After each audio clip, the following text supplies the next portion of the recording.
Hey guys, welcome back to my channel. This is CA Kavita. कैसे हैं आप सब? आई होप आप सब लोग बहुत बढ़िया से होंगे। गाइस, आज हम देखेंगे ई इनवॉइस। जी हाँ, ई इनवॉइस की एप्लीकेबिलिटी आज हम सब लोग देखने वाले हैं। किस पर ई इनवॉइस एप्लीकेबल होगा, आप कौन से बिजनेस पर एप्लीकेबल होगा, किस पर नहीं होगा, इसकी टर्नओवर लिमिट कितनी है, और सेकेंडली इसको हम कैंसिल कर सकते हैं या नहीं कर सकते। बहुत सारे क्वेश्चंस जो हैं वो लोगों के माइंड में है। देखिए, कई सारे क्वेश्चंस मैंने इसमें कंसीडर किए हैं जो कि मुझसे पूछे जा रहे हैं बार बार। ठीक है जी, तो इन सभी क्वेश्चंस को आज हम कंसीडर करेंगे अपनी इस वीडियो में। वन बाय वन मैं हर एक क्वेरी का आपको जवाब दूंगी। अगर इन क्वेश्चंस के अलावा भी इवन आपकी कोई क्वेरी है तो आप कमेंट सेक्शन में जरूर बताइएगा। मैं इसके पार्ट 2 की वीडियो में उन क्वेश्चंस को भी कंसीडर जरूर करूंगी। ठीक है जी, तो सबसे पहले हम देखे हैं to whom will e invoicing apply. जी हाँ, किसके ऊपर ई इनवॉइस जो है वो एप्लीकेबल होने वाला है। देखिए, अगर आपकी जो टर्नओवर है वो 20 करोड़ रुपीस से ज्यादा है तो 1 अप्रैल 2022 से आपके ऊपर ये एप्लीकेबल हो जाएगा।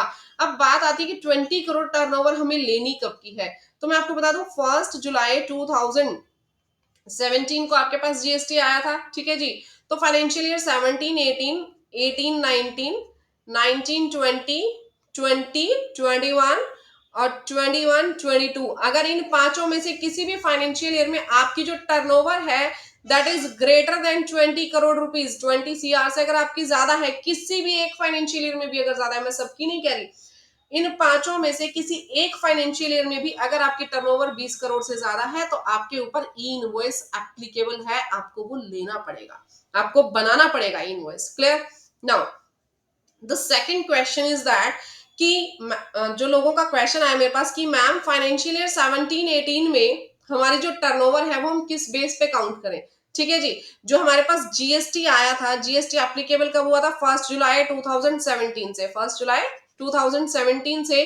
तो हम टर्नओवर कब से लेके कब तक की कंप्यूट करेंगे? तो मैं आपको बता दूं, एग्रीगेटेड जो टर्नओवर है वो हमें कंप्यूट करनी है फाइनेंशियल ईयर 17-18 की 1 जुलाई 17 से 31 मार्च 18 तक। जी हाँ, 1 जुलाई से आपको कंसीडर करनी है, 1 अप्रैल से आपको कंसीडर नहीं करनी है, क्योंकि एग्रीगेट टर्नओवर का जो मतलब है फॉर ई इनवॉइसिंग, ठीक है जी, वो डेफिनेशन अंडर सेक्शन 2 सबसेक्शन 6 में दिया हुआ है, जिसमें साफ साफ लिखा है कि aggregate turnover is to be computed, ठीक है जी, from 1 July 2017 to 31 March 2018। Clear? Now the third question is e invoice shall not be applicable. E invoice applicable नहीं होगा। ऐसी कौन सी एंटिटीज हैं, कौन से लोग हैं जिनके ई ऊपर ई इनवॉइस एप्लीकेबल ही नहीं है? तो मैं आपको बता दूं, कुछ एक कैटेगरीज ऐसी हैं जिसके ऊपर ई इनवॉइस नहीं लगेगा। सबसे पहले तो कोई भी इंश्योरर कंपनी है, यानी insurance company, banking company, financial institution या फिर एनबीएफसी। ठीक है जी, एनबीएफसी हो, बैंकिंग कंपनी हो, फाइनेंशियल इंस्टीट्यूशन हो, इंश्योरर हो, उसके ऊपर कभी भी फिलहाल तक के लिए, ठीक है जी, इन फ्यूचर का मैं नहीं कह रही, फिलहाल तक के लिए उसके ऊपर ई इनवॉइस एप्लीकेबल नहीं है। गुड्स ट्रांसपोर्ट एजेंसी के ऊपर ई इनवॉइस एप्लीकेबल नहीं है, और कोई भी रजिस्टर्ड पर्सन जो कि पैसेंजर ट्रांसपोर्टेशन का काम कर रहा है, ठीक है जी, कोई भी रजिस्टर्ड पर्सन जो पैसेंजर ट्रांसपोर्टेशन का काम कर रहा है उसके ऊपर ई इनवॉइस एप्लीकेबल नहीं होगा। इसके अलावा कोई भी पर्सन जो है वो एग्जीबिशन लगा रहा है किसकी? सिनेमेटोग्राफिक फिल्म्स की, मल्टीप्लेक्स सर्विसेज जो दे रहा है, ठीक है जी, ये जो सिनेमेटोग्राफिक फिल्म्स बना रहा है, वो मल्टीप्लेक्स के अंदर दिखा रहा है वो अपनी फिल्म्स, उसके ऊपर ये एप्लीकेबल नहीं होगा ई इनवॉइसिंग का सिस्टम। नाउ एसईजेड यूनिट, ठीक है, एसईजेड यूनिट के ऊपर एप्लीकेबल नहीं होगा। लेकिन लेकिन लेकिन यहाँ ध्यान रखने वाली बात क्या है, जो नोटिफिकेशन नंबर 61/2020 में एसईजेड दिखाए गए हैं उनके ऊपर ये एप्लीकेबल होगा। क्लियर? जो गवर्नमेंट डिपार्टमेंट है और लोकल अथॉरिटी है इसके ऊपर एप्लीकेबल नहीं होगा। नेक्स्ट हम देखेंगे, does e invoice schema applicable to reverse charge mechanism transactions. क्या आरसीएम वाली ट्रांजैक्शंस के ऊपर भी ई इनवॉइस लगेगा? तो जी हाँ, आरसीएम की इनवॉइस जो ट्रांजैक्शंस होंगी उसके ऊपर ई इनवॉइस लगेगा। आपको ई इनवॉइस बनाना है आरसीएम की ट्रांजैक्शंस पे। क्लियर? जैसे आपका जो बिजनेस है उसके अंदर आप रिवर्स चार्ज की कोई सर्विसेज जो है, गुड्स जो है वो परचेज करते हैं, तो आपको ई इनवॉइस बनाना जरूरी हो जाएगा उस टाइम पे। Now what are the supplies covered under e invoicing. ऐसी कौन सी सप्लाईज जो है वो कवर की गई है ई इनवॉइसिंग में? तो सबसे पहले मैं बता दूं, बी टू बी सप्लाईज जो है वो इसके अंदर आएंगी, यानी बिजनेस टू बिजनेस जितनी भी सप्लाईज है आपने जीएसटी नंबर वाले पर्सन को, बिजनेस वाले पर्सन को जो भी आपने सर्विसेज दी या गुड्स दी, उस केस में इनवॉइस बनाना जरूरी है बी टू बी के केसेस में। ठीक है जी। एसईजेड को, ठीक है जी, विद और without payment of tax. Exports के केस में, ठीक है, एसईजेड कौन से, जो मैंने अभी ऊपर आपको बताया, ठीक है, ये वाले सेक्शन जो नोटिफिकेशन नंबर 61/2020 वाले हैं। क्लियर। एक्सपोर्ट्स विदाउट और विद पेमेंट ऑफ टैक्स, अगर कोई भी ऐसे एक्सपोर्ट्स हैं जो विदाउट और विद पेमेंट ऑफ टैक्स हैं, उनके ऊपर एप्लीकेबिलिटी आएगी। डीम्ड एक्सपोर्ट की अगर मैं बात करूं तो उसके ऊपर भी इनवॉइस बनाना जरूरी है।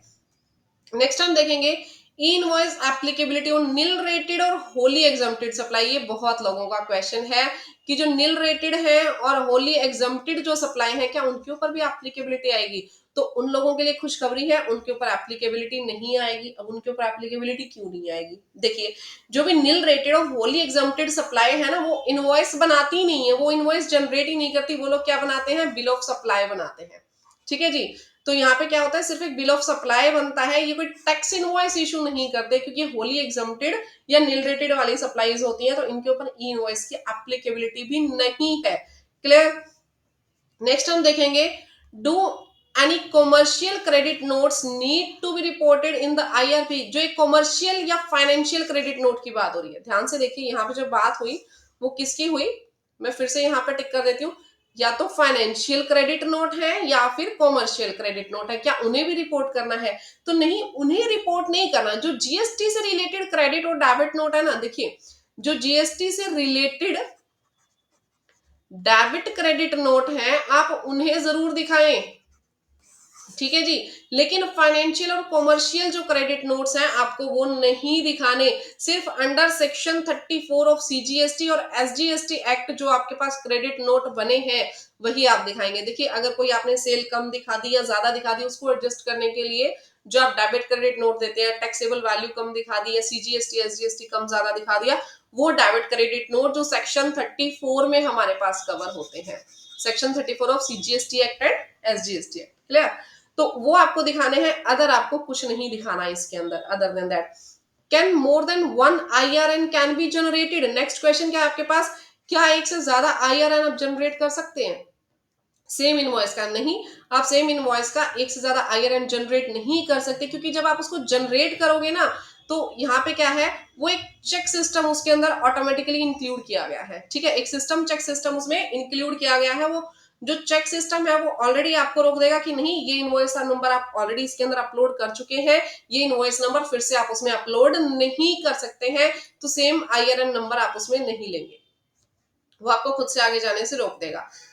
Next, can a cancelled e invoice number be used again? जी नहीं, अगर कोई बिल नंबर आपने कैंसिल कर दिया, इनवॉइस नंबर आपने कैंसिल कर दिया, तो आप उसको अगेन यूटिलाइज नहीं कर सकते, फिर से आप उसे नहीं दिखा सकते हैं। ठीक है जी।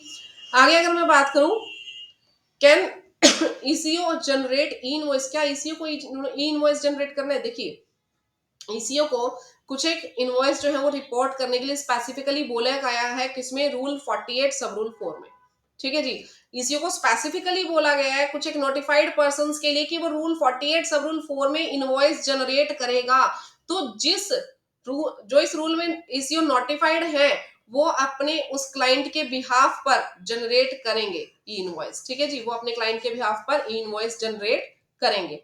Next, how can E invoice be amended? E invoice कैसे आप अमेंड करेंगे? ई इनवॉइस आपका जीएसटी पोर्टल पर जाकर ऑटोमेटिकली आप अमेंड कर सकते हैं, वैसे अदरवाइज अमेंड नहीं कर सकते फिलहाल। Can an e invoice be cancelled partially और फुली? क्या आप पार्शली और फुली ई इनवॉइस को कैंसिल कर सकते हैं? देखिए, 24 आवर्स तक तो आप उसको कैंसिल कर सकते हैं, लेकिन कंप्लीटली ध्यान रखिएगा, आप उसे कंप्लीटली तो कैंसिल कर सकते हैं, लेकिन पार्शली आप उसे कैंसिल नहीं कर सकते। मेरी बात ध्यान से सुनिए, पार्शली आप उसे कैंसिल नहीं कर सकते। आप उसे क्या कर सकते हैं? कंप्लीटली कैंसिल कर सकते हैं, और वो भी 24 आवर्स के अंदर। बट अगर 24 आवर्स में कैंसिल नहीं हुआ तो, ठीक है जी, या तो आप उसे क्या करेंगे, 24 आवर्स में कैंसिल कर लेंगे। बट अगर 24 आवर्स में आप कैंसिल नहीं कर पाए, तो इस केस में आपको क्या करना है, जब आप अपनी GSTR-1 फाइल करेंगे, तो उस टाइम पे आप उसे कैंसिल कर सकते हैं, वहां आपके पास ऑप्शन आ जाएगा। ठीक है जी। ये क्या बताया मैंने? इनवॉइस कैंसिलेशन के बारे में मैंने बताया। ठीक है जी। तो गाइज आप मेरी वीडियो को लाइक और सब्सक्राइब जरूर कर लीजिएगा मेरे चैनल को, ताकि जो आगे मैं वीडियो अपलोड करने वाली हूँ ना वो भी आपको मिल जाए। आगे मैं प्रैक्टिकल अप्रोच दिखाने वाली हूँ कि किस तरीके से आपको इनवॉइस जनरेट करना है, आपको लॉगिन कैसे करना है, पूरी एक सीरीज हम इसके अंदर डालेंगे इनवॉइस से रिलेटेड। तो आप मेरे चैनल को सब्सक्राइब जरूर करके रखिएगा। अगर आपको मेरी ये वीडियो अच्छी लगी हो तो प्लीज वीडियो को लाइक भी जरूर कीजिएगा। Thank you.